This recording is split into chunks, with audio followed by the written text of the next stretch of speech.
Kaya maraming tao ang nagtatanong sa akin, ano ang pagkakaiba ng robotic surgery, minimal invasive surgery at regular coronary artery bypass grafting?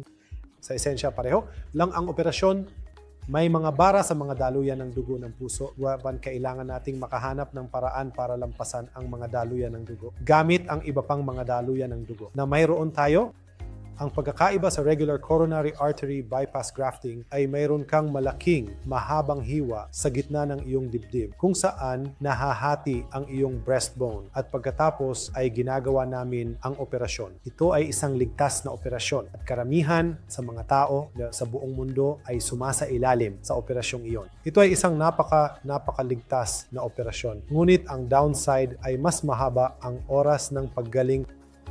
Kaya ang dalawang inobasyon na nagawa ng Apollo na posible para sa mga tao sa India ay ang robotic surgery at minimal access surgery.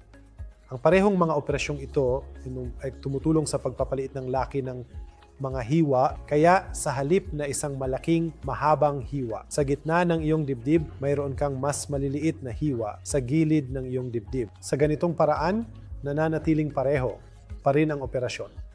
Kailangan naming makumpleto ang mga bypass.